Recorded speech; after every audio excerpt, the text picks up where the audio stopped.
Channel Jyothika computer embroidery works.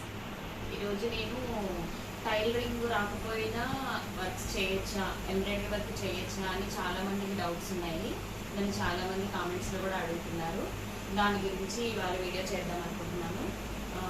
Only మనకి basics కొన్ని తెలిస్తే సరిపోతుంది. మార్కింగ్ పెట్టడానికి మన వర్క్కి సరిపడగా తెలిస్తే సరిపోతుంది. ఫుల్ టైలరింగ్ మనకి రావాల్సిన అవసరం లేదు. అది నేను చెప్దామని వాళ్ళు వీడియో చేస్తున్నాను. నేను ఫుల్ లెంత్ వీడియో పెట్టకపోవడానికి కారణం ఏంటంటే నాకు షార్ట్స్కి ఎక్కువ వ్యూస్ వస్తున్నాయి. నాకు ఎందుకు లెంతీ వీడియోస్కి ఎక్కువగా వ్యూస్ కూడా రావట్లేదు. కానీ చాలామంది మార్కింగ్ ఎలా పెడతావు, ఒక ఫుల్ వీడియో పెట్టు, మిషన్స్ గురించి చెప్పు, ఇవన్నీ అంటున్నారు. నేను ఫుల్ వీడియో పెడదామంటే నాకు ఏమీ వ్యూస్ రావట్లేదు. ఎందుకు మనం అంత చేసినా ఏమీ రావట్లేదు కదా, ఇందులో షార్ట్స్లోనే చూపిద్దాం అన్నట్టుగా నేను మార్కింగ్లు చూపిస్తున్నాను నేను షార్ట్స్లో పెట్టి.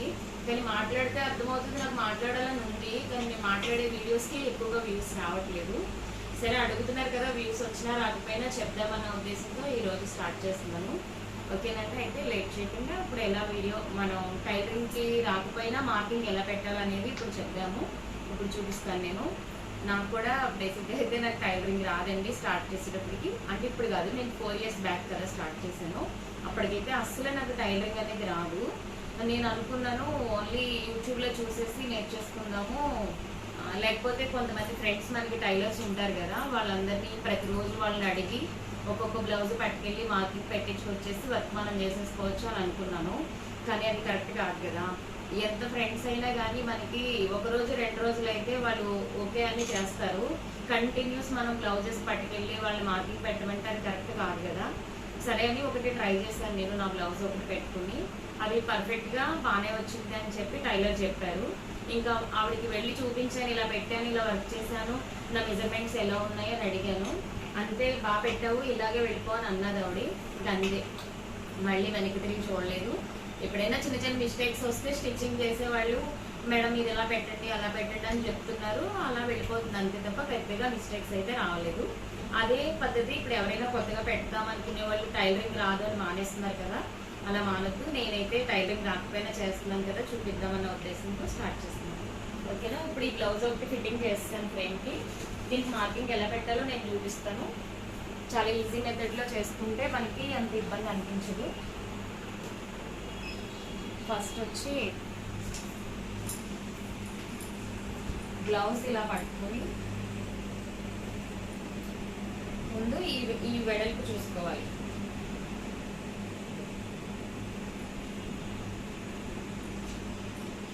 తర్వాత ఇక్కడి నుంచి ఇక్కడికి ఉన్న మిడిల్ పాయింట్ ఇక్కడ పెట్టుకోవాలి.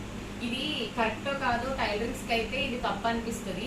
నేను ఇలాగే స్టార్టింగ్ నుంచి చేస్తున్నాను, ఇదే కరెక్టే రాంగ్ అనేది నాకు తెలియదు. ఇలా అయితే మిస్టేక్స్ అయితే రాలేదు కాబట్టి ఈ పద్ధతి చెప్తున్నాను. చాలామంది టైలర్స్ అనుకుంటారు ఇది రాంగ్ ఆవిడ చెప్పేదని. నాకు తెలిసిన పద్ధతి అయితే ఇదే చేస్తున్నాను, నేను అదే చెప్తున్నాను.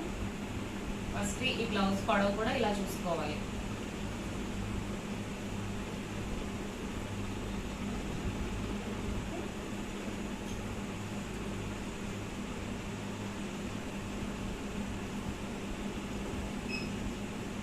ఇక్కడ కరెక్ట్గా మనం కొలుచుకున్న దానికన్నా ఒక 1/2 ఇంచ్ ఎక్స్ట్రా పెట్టుకోవాలి.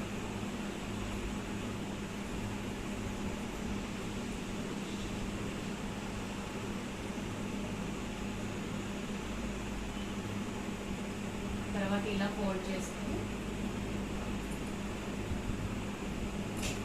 ఇక్కడి నుంచి ఈ నడుము పట్టి ఉంటుంది కదా, ఈ నడుము పొడవు ఎంత ఉంది ఇది చూసుకోవాలి. ఇక్కడికి ఒక మార్క్ పెట్టుకోవాలి. ఇక్కడి నుంచి ఒక మార్కు, ఇక్కడ నుంచి ఖర్చు దగ్గరికి ఒకటి పెట్టుకోవాలి. ఇది ఎందుకంటే బుటీస్ వేయడం కోసమే. ఇదంతా కూడా మనకు అవసరం ఉండదు. ఓన్లీ మనకి ఈ పాయింట్, ఈ పొడవు పాయింట్ తెలిస్తే సరిపోతుంది. నెక్స్ట్ భుజం విడ్త్ ఎంత ఉందో కూడా తెలిస్తే చాలు మనకి. దీన్ని ఇలా పట్టుకుని ఒక పార్ట్ ఒకటి ఒక లేయర్ ఇలా తీసి ఇలా స్ట్రైట్గా లాగి పట్టుకుంటే ఇక్కడ పర్ఫెక్ట్గా విడ్త్ అనేది వచ్చేస్తుంది. ఇది బాగా టైలర్లకు అయితే ఉజ్జాయింపుగా పెట్టేస్తారు. ఇలా ఇది నేను చేసే మెథడ్, నేను ఇలాగే ఫాలో అవుతున్నాను స్టార్టింగ్ నుంచి. ఫస్ట్లో కింద పెట్టి కింద వేసుకుని మార్కింగ్ పెట్టేదాన్ని. ఇంకా తర్వాత ఫ్రేమ్ కేక్ పెట్టి చేసేస్తున్నాను. ఇలాగా కొంచెం ఈజీ అయ్యిందని.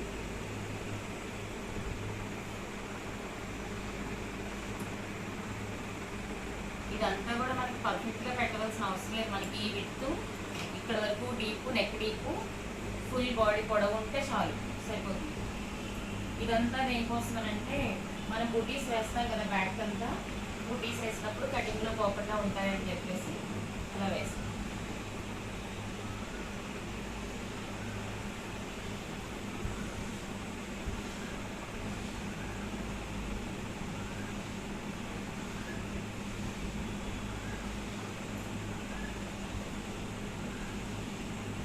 ఇంతేండి, నాకు తెలిసినంత వరకు నేను ఇలాగే ఫాలో అవుతున్నాను మార్కింగ్ విషయంలో. నెక్స్ట్ వచ్చి దీనికి శారీ ఇదనమాట. శారీకి వచ్చి శారీలో ఉన్న ఈ కలర్స్ అన్నీ కలిపి ఇప్పుడు వర్క్ స్టార్ట్ చేసుకోవడం. మనకి ఇలా చేసుకుంటే ఏ విధమైన మార్కింగ్లో ప్రాబ్లం అయితే ఉండదు. మీరు ఒకటి పెట్టి డైరెక్ట్గా ఇలా పెట్టి చూడండి, మీకు ఏదైనా ప్రాబ్లం అని టైలరింగ్లో చెప్తే దాన్ని కొంచెం మార్క్ చేసుకోండి. అంతకుమించి అయితే ఇలా అయితే నాకైతే మిస్టేక్స్ అయితే ఎప్పుడు రాలేదు. ఇది నన్ను మార్కింగ్ కోసం ఫుల్ వీడియో పెట్టాక అని అడిగిన వాళ్ళ కోసం మాత్రమే. ఇది ఆల్రెడీ చాలా మందికి మార్కింగ్లు అన్నీ తెలుసు, టైలరింగ్ వచ్చిన వాళ్ళందరికీ ఇది ఈజీ అవుతుంది. రాని వాళ్ళ కోసం, కొత్త వాళ్ళ కోసం నేను ఇది చెప్తున్నాను. ఓకేనండి, బాయ్.